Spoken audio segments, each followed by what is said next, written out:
Hey folks, Nick here from Another BookTube channel. Today, talking about some pretty good books that I read in 2024. I did a video like this last year, and I liked the idea of it.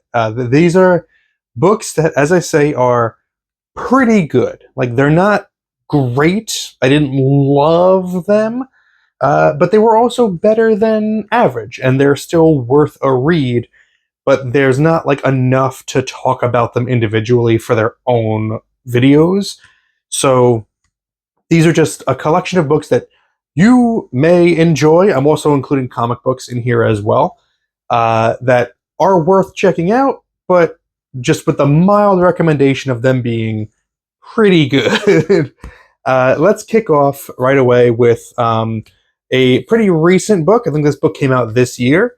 Bury Your Gaze by Chuck Tingle. I liked Chuck Tingle's previous book, Camp Damascus, quite a bit, and I would also classify that one as pretty good.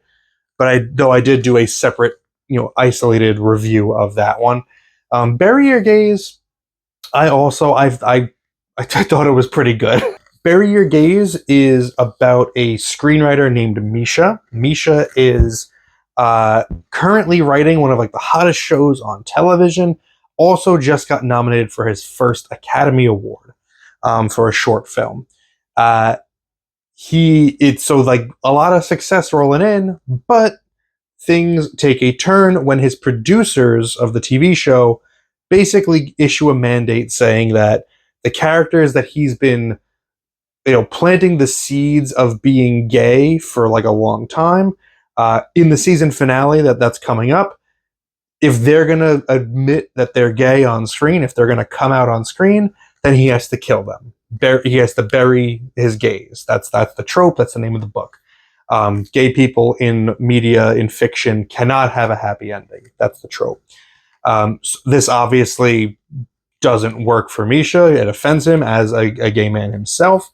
And then on the side of this, there's also this crazy supernatural horror aspect to the story where Misha's monsters that he's written in previous screenplays are coming into the real world and killing other people and threatening him and his friends. So it's the pressure from the studio to go against his morals completely, as well as the physical threat of violence in the just the physical world. And it's a pretty good idea. There's a lot to it that works, and I think that there are a lot of people that might like this book a lot more than I did, who might love it.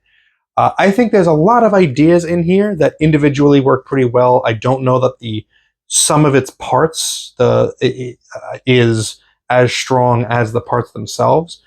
There's stuff to say about the increase in the usage of AI in fiction, in TVs and movies, which is very poignant, relevant right now, as well as the commentary on the treatment of LGBTQ plus characters in fiction. It's all there. It all works. It's just that pulling it together for me was just pretty good.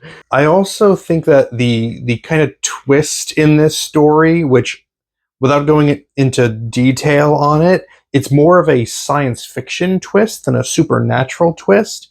And I personally maybe would have preferred it to remain more supernatural, but seeing how the story played out and the reason for it and what Chuck Tingle sets up previously, it makes sense. It all fits together. It's just that the sci-fi felt a little out of place to me. It didn't quite completely stack up. That might be why it didn't hit that next level, and it just remained pretty good. Next up is another sci-fi adjacent novel. This is The Daughter of Dr. Moreau by Silvia Moreno Garcia. It's a little bit more overtly science fiction, given its subject matter, but I would say more so this book is kind of like a coming-of-age romance type of book, which isn't typically my thing. Romance, I'm finding, is not my preferred genre, which is why I think this doesn't again hit that next level for me. But I enjoyed this a lot more than I thought that I would. When I realized, what it was going to be, I got a little nervous, but I thought this was a really fine book. And I do recommend it. Let me tell you a little bit about it. I feel like I just wrapped up there quickly. So the daughter of Dr. Moreau is, and I'm so sorry for this, but I have legitimately forgotten the character's name. It's about the daughter of Dr. Moreau.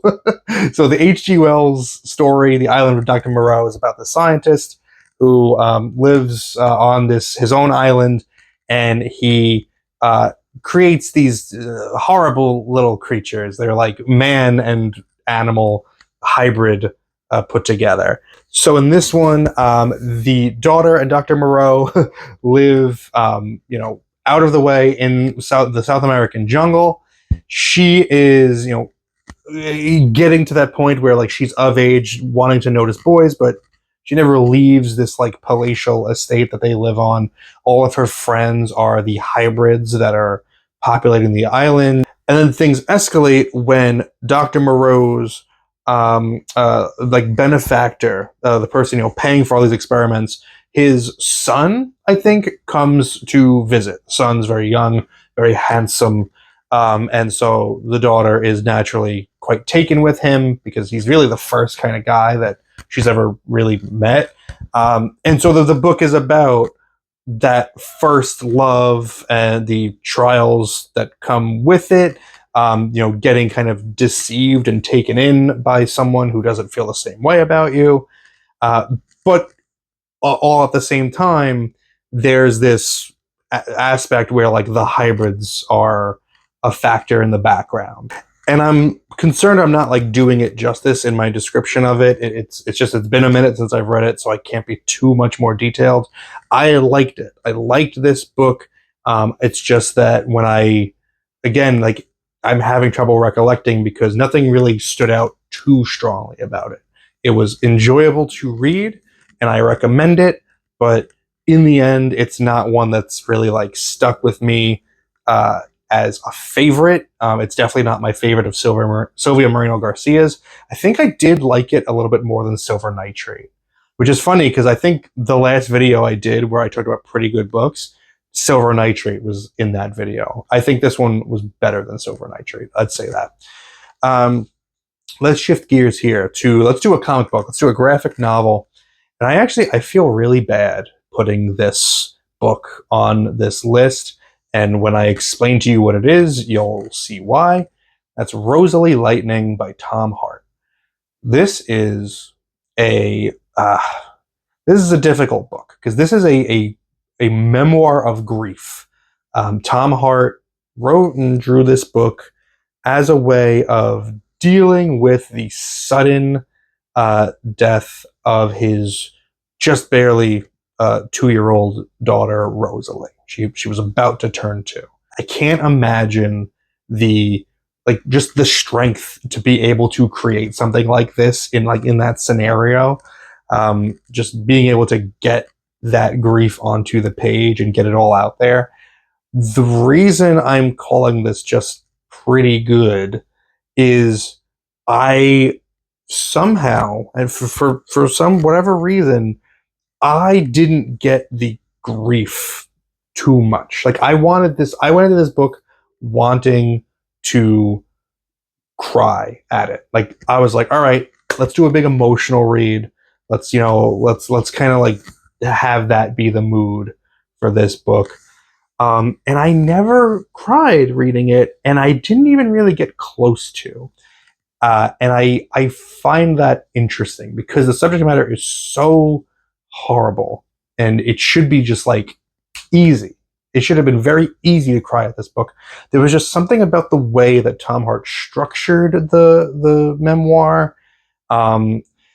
His drawings, I don't know. There was something missing from it that kept me from being able to fully embrace that grief and like join him in that catharsis. It just felt like, I don't know. It never got too emotional for me or too personal. And that sounds like a horrible thing to say. And I give Tom Hart a ton of credit for even getting something like this uh, published, because it must have been so difficult to create. But it was good. It was pretty good. It didn't quite hit me in the gut the way I wanted it to, but still pretty good. Let's get a little bit more chipper. Let's deal with a book that's a little bit more upbeat. A Psalm for the Wild Built by Becky Chambers. This is one that a lot of booktubers that I follow had put on like their top book of the year a couple years ago or last year. And I thought that it was I thought that it was pretty good. It is another science fiction book. It is about a tea monk who is like kind of just starting out in the practice of that, kind of traveling around in a wagon, serving people tea, listening to their problems. The tea monk encounters a wild robot one day. Robots in this universe, in this world, they all basically got up this one day and decided like they quit. Like they're going into the wilderness. They're going to go live their own peaceful existence away from human beings. Human beings, they're gonna, and there's like a truce between them. Like the humans, they're gonna leave them alone. Everybody's just gonna live in harmony separately. Like human and robots don't need to interact. The wild robot comes out because he wants to, or they want to, I don't remember if it's gendered. They just want to check in, like, how are things going with the humans? And so the tea monk and the robot, start up a friendship. And it's a very short book, and it's very nice. It's a very nice read. And I think what ultimately didn't work for me, or why I didn't like love A Psalm for the Wild Built, was that the culmination of it, there's like a really long, monologue from the tea monk that is just like about human like feelings, and like the feelings of ennui and not knowing what they want to do with their lives and stuff like that. And it felt like it could have been like in any book. Like it didn't feel unique to this world. It felt like this little monologue here, this big monologue, was really what Becky Chambers just wanted to put out into the world. And so they framed it in this very short, kind of lightly populated narrative. And that's fine. But as a story, it felt underwhelming. So it's a nice message. Everything that is said in it resonates. There's a reason I think a lot of people love the story. It's just that to me, there was no story. It was just all an excuse to kind of get to that speech. And it's a good speech, but there's nothing much else to it, in my opinion. All right, let's go to a horror novel now. Where He Can't Find You by Darcy Coates. Darcy Coates is like the queen of pretty good books. This is about a serial killer in a small town. The serial killer is called the Stitcher.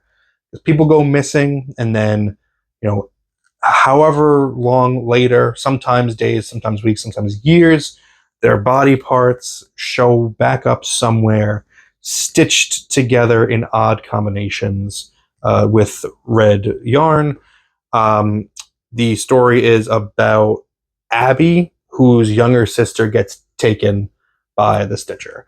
And this was a book that I couldn't really predict where it was going, because it kept me guessing about, like, is this going to be a supernatural story, or is it going to be just a regular serial killer story?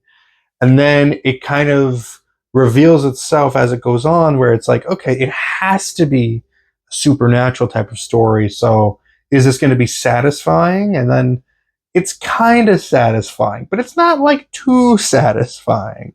It's just like it's just like, yeah, all right, like this might as well be happening. Like that's that's basically how I feel about all of Darcy Coates' books, other than From Below, which was amazing. It's just like, yeah, this might as well happen. And this is another pretty good one. Like, this is a really solid read. It's a simple read. I think it's technically a YA, but which I don't usually go for, but it's pretty good. So if you like horror and you want something that's like kind of vaguely supernatural serial killer, this is a pretty good one. All right, more horror, this time in the world of comics. This is a recent series, Universal Monsters Dracula by James Tynion IV and Martin Simmons. I was really excited for this series because this creative team of Tynion and Simmons, they do the Department of Truth together, which is a great comic. One of my favorites of the modern era. And this is, as the name suggests, a take on Dracula, specifically the Universal Monsters Dracula. And I liked it. James Tynion is a great writer, great comic writer. I read a lot of his stuff. I've read a lot of his stuff, and I've enjoyed pretty much all of it. I enjoyed this one as well, but not nearly as much as I kind of expected to, especially given the art by Martin Simmons, which I think is beautiful. I think it's a gorgeous looking book.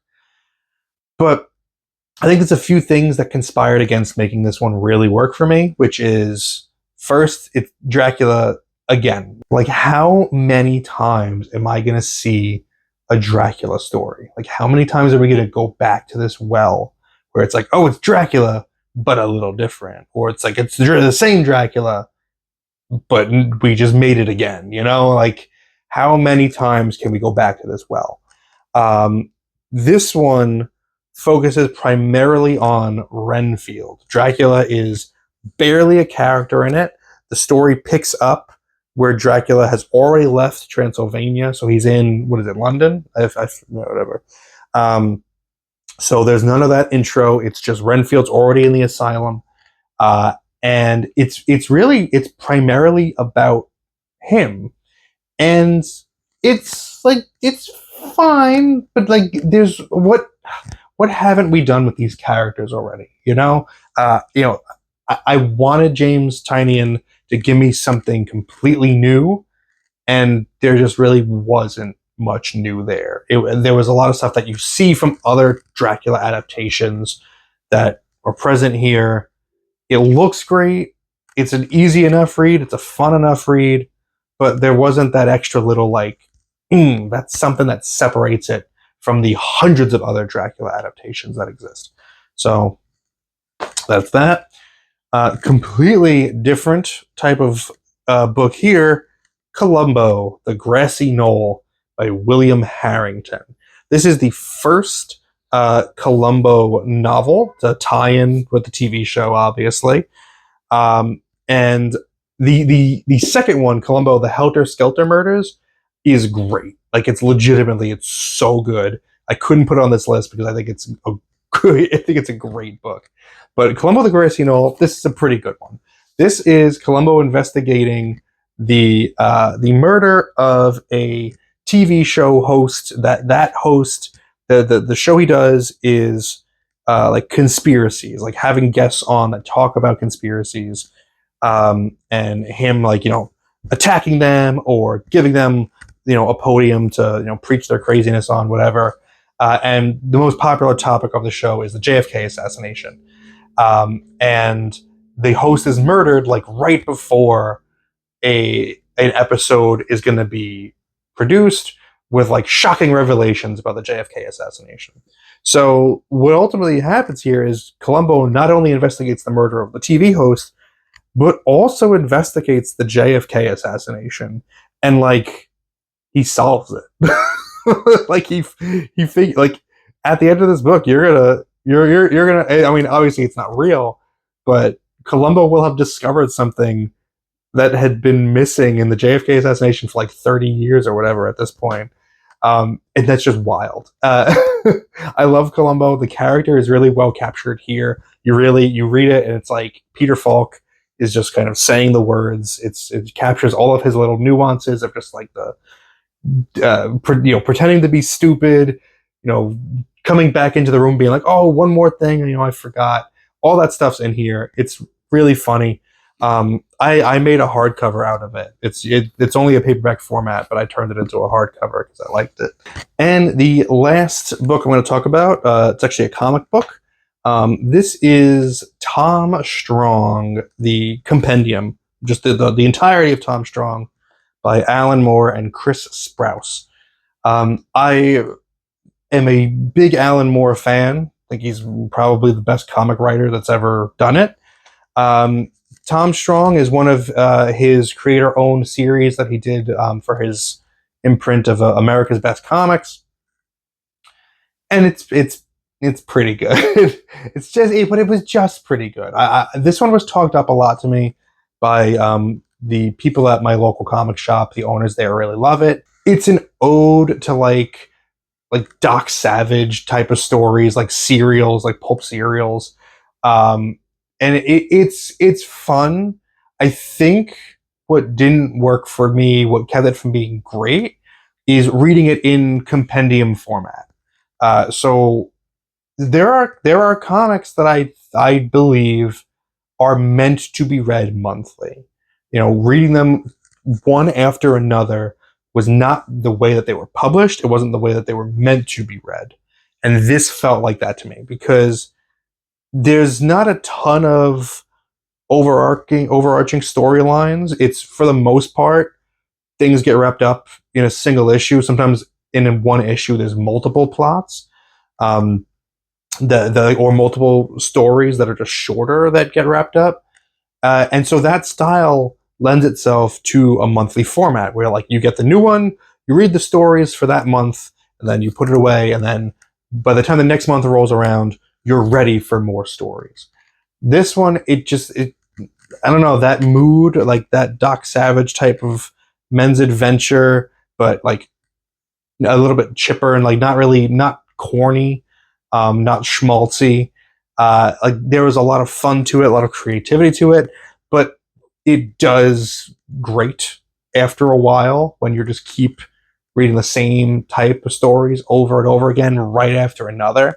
So I will say, I think Tom Strong probably is a great book if you are like reading one a week, maybe one, or you do it once a month. But to read the full compendium from cover to cover got a little tedious. To be fair, and I imagine even if you read the volumes, you probably wouldn't want to go back to back with them. You'd want to take a break in between. So do with that what you will regarding Tom Strong. It was pretty good. So there you go. Those are some pretty good books that I read in 2024. Let me know if there's anything that you read during the year that you thought was just like, it was pretty good. Like, I recommend it, but like, don't expect too much. Let me know about those in the comments below. Thank you very much for spending some time with me today. But now it's time to get back to reading.